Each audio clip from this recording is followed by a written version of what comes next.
Hello artists! For this week's art lesson, we're going to be learning how to draw a cactus still life. A still life is when you make a drawing of objects, whether they're flowers or plants or food or any type of object that doesn't move. It is often usually shown sitting on a table. If it is an object that is still, then it is part of a still life drawing. We're going to be using cacti, which is a plural for cactus, of all different kinds, to create our own still life drawings this week. I'm going to show you how you can do a few different types of pots to put your cactus in, whether it's more of the angled pot that you often see made out of clay, or a little bit more rounded with a curved line. And then I will show you several different types of cactuses that you can draw and how you can overlap them to make your drawing look realistic. For this lesson, you will need a white piece of paper, any size will do, a pencil for drawing, an eraser in case you make a mistake. It's a great idea to outline your drawing when you are done because it'll make your still life look excellent before you color, so you should have a marker, black, and does not have to be permanent. And when it comes to art materials, whatever you want to use is fine for this project. I like to do a mixed media with my project, meaning I don't just stick with one art medium like crayons. I use a little bit of crayons, a little bit of color pencils, and maybe a little bit of markers, because that way I can get all different shades of green when it comes to coloring in my cacti. So let's grab all our materials and get ready to draw a cactus still life. Before we begin, you need to decide what type of pot you want to make for your cactus still life. I'm going to show you 3 different kinds. When you see the one that you would like to create, you could follow along and draw it on your paper. The first one is going to be the clay pot. That's the normal pot that we usually see that has more of a rectangular top and an angled bottom. If you were choosing to make that pot, as in the first example that I showed you, then you're going to want to take your paper and you're going to want to hold it vertical, straight up and down. You also want to make sure that the pot is towards the bottom part of your paper so that you are leaving plenty of room for the cacti in your still life. So that means towards the bottom, I'm going to start by making a straight line across. I'm going to make 2 lines down that are short and another long straight line because this pot starts with a thin rectangle for the top edge. To finish it off, I'm going to make 2 angled lines that come down on the sides. So I'll come in a little bit, angle down to the bottom, in a little bit, and angle down to the bottom. And again, if it looks a little bit too angled in or a little bit too narrow, you can always erase it and fix it before you move on. And if you like to decorate your pot, which most clay pots usually have a design painted on them, you would simply make a thick stripe in the center. That would give you plenty of space to create some sort of pattern or design. And you could do that by just using some simple lines and shapes. And remember, a pattern is something that repeats. So I could even go above and add maybe a bumpy line across, down below. Could come up with a pattern on the inside. Maybe I'll do vertical stripes and polka dots. Right? It's up to you how you want to design your pot. So this is choice 1. Choice 2 is a similar rectangular shape, except this time I'm going to hold my paper horizontal across and I'm going to make more of a longer pot, almost as if it was a container that would allow me to put lots of cacti in my drawing all the way across. So if this is the one you want to do, you turn your paper horizontal. You make the rectangular shape up top much longer, down on the sides, shorter, and another long straight line. And this time I'm gonna make the bottom edge, instead of angling it in, I'm gonna make it come straight down because this is more of a planter than it is a clay terracotta pot. And again, if I wanted to make a design in the middle, I could create another stripe that gives me plenty of room to come up with a repeating design. This time maybe I'll do zigzags that I could color in later on. The third type of pot that you can make is a rounded pot. So if I choose to make the one that is rounded, again, I'm holding my paper vertical, straight up and down. I'm starting towards the bottom part of my paper, not too tall, otherwise I won't have room for the cacti. So I'm going to go down low, and instead of a straight line to start, I'm going to curve it as if you were making a smile. I'm going to come down curved on the edges once and twice, and then a slight curve for the bottom to give the illusion that the pot is round. Remember, you can always fix it if the curve looks a little off or if it looks a little bit too small before you move on to the next step. And to decorate this pot, I could do the same stripe in the middle. And I could come up with another repeating pattern or design. It is your choice which of those 3 pots you'd like to make. So if you need to pause the video or rewind or go back to any of the choices so that you can work on your own before you move on, of course you can do that. Once you have your pot chosen, you are drawing it big on your white paper for your final copy. I just used a small paper so I could show you the 3 choices. I think I'm going to make the rounded pot in my picture. So that means I'm going to hold my paper vertical. I'm going to switch to a marker so that everyone can see while I draw, but you should absolutely stay with your pencil. I'm going to make my curve nice and big, come down on the sides, and a slight curve on the bottom. Remember, you do not have to make the same pot as me. I showed you 3 different choices. You choose the one that works for you. Here's for my design. I'm gonna make an extra stripe above and below. And I like my straight line design that I came up with before. So I'm gonna repeat that again for my final drawing. And there you go. My pot is chosen, drawn, and designed. Now it's time to make the cacti that go inside the pot. Now I'm going to show you how to make several different types of cactus. These examples are also in the PowerPoint that is attached to your assignment this week. You should open it up while you are working because there are a ton of visual resources to help you learn how to draw all different types of cactus because they are not all the same. Some of them are more rounded, some are more curved, some of them are tall, some of them are short, some are pointed, some have flowers or different types of leaves. I will show you how to make a bunch, but the PowerPoint gives you lots of possibilities. So while you're working, it's always good to have those images open to help you out. Now you're starting with the front cactus first, the first layer, and then we'll make some bigger ones behind it. But when you're drawing a still life, you always go from the front and work your way back because there's going to be overlapping in our picture, meaning there will be some in the front and other objects behind it. So we're going to start with the front, and the first cactus I'm going to show you how to draw is the one that has more of pointed leaves. They kind of come up tall, almost like a raindrop shape. And I want to start to the edge because I want it to look like it's in the pot. I'm not going to see the bottom of the cacti plants because they are inside the pot in the dirt. I'm only worried about the top half. So nice and big, I'm going to come up and down. And they can bend out a little bit. Up and down. Up and down. And that's my pointed leaf cactus, and they have a little ridge that goes right in the middle. That'll be my first, and I can even make it come out one more time. I think my next one, I'm going to do one of those short rounded cactus that kind of just come up like a half a circle, and they have that big flower that blooms up top. And all I'm doing is using curved lines. Now I'm going to go back and make the textures in my cactuses, but I just want to do the basic shapes first, and then I can show you how we can create visual texture to make our cactuses look like they are prickly and sharp using different types of lines. But I kind of want to lay everything out first.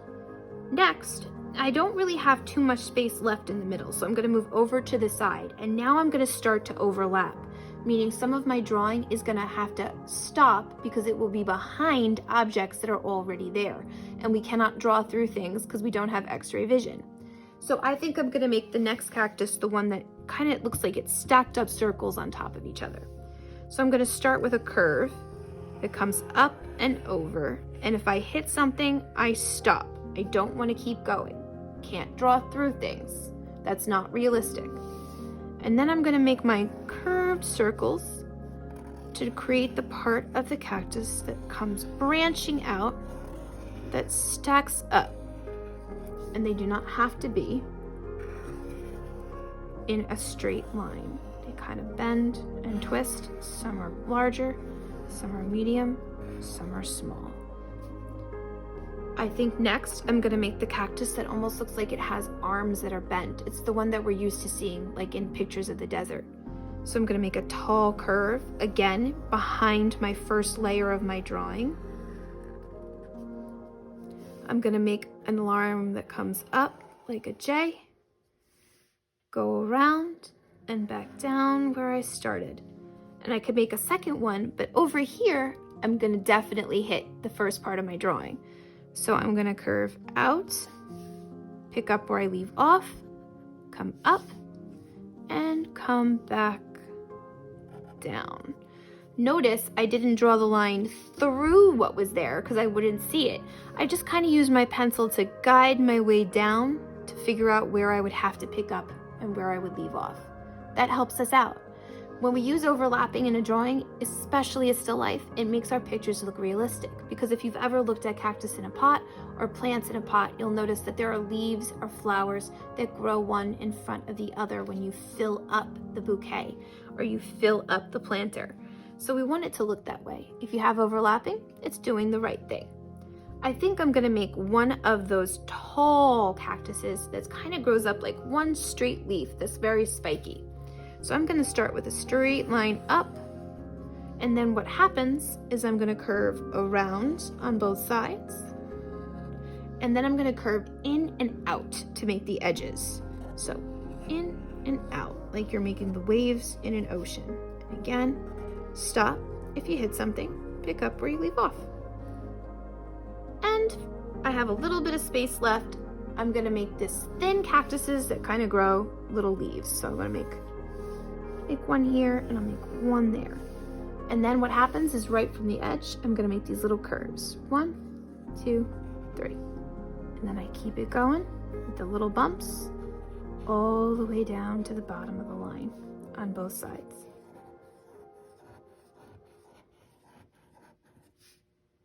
One, 2, 3. And bumps on both sides. And there you go. Now you have basic shapes of about 1, 2, 3, 4, 5, 6 different types of cactuses.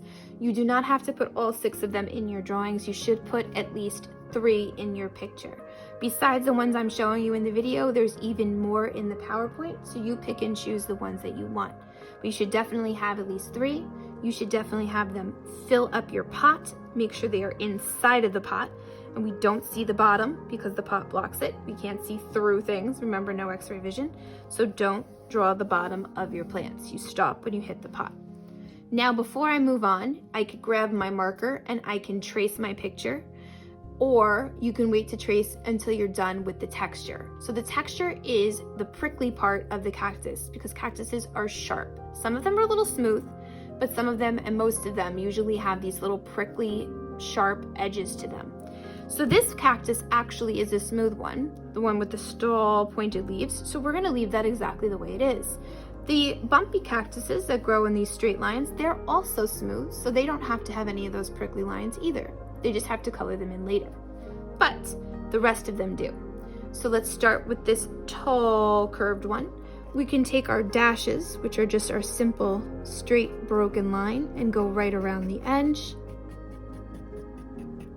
and add some prickly lines to our cactus. And I'm going to do that right in the middle too. .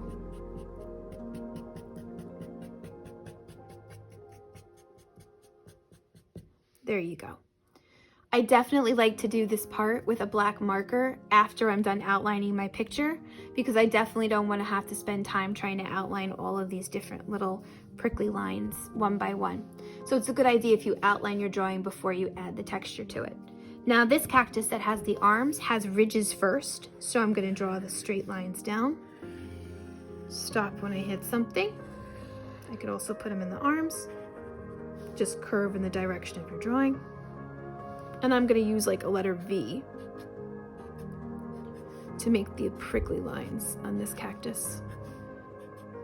We could use all different types of lines to create the illusion of sharp edges. And I forgot to mention that if you wanted to add flowers to any other part of your cactus, you can. Lots of cactuses grow flowers. Some of them are smaller, some of them are larger. They're usually yellows and oranges, purples and pinks.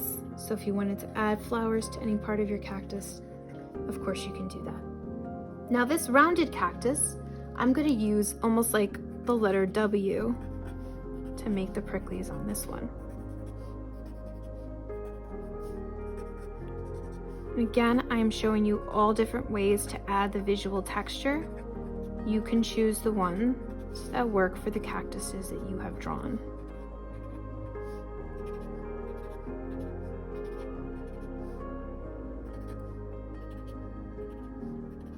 And for the last one, I'm going to simply just spread out some dashed lines.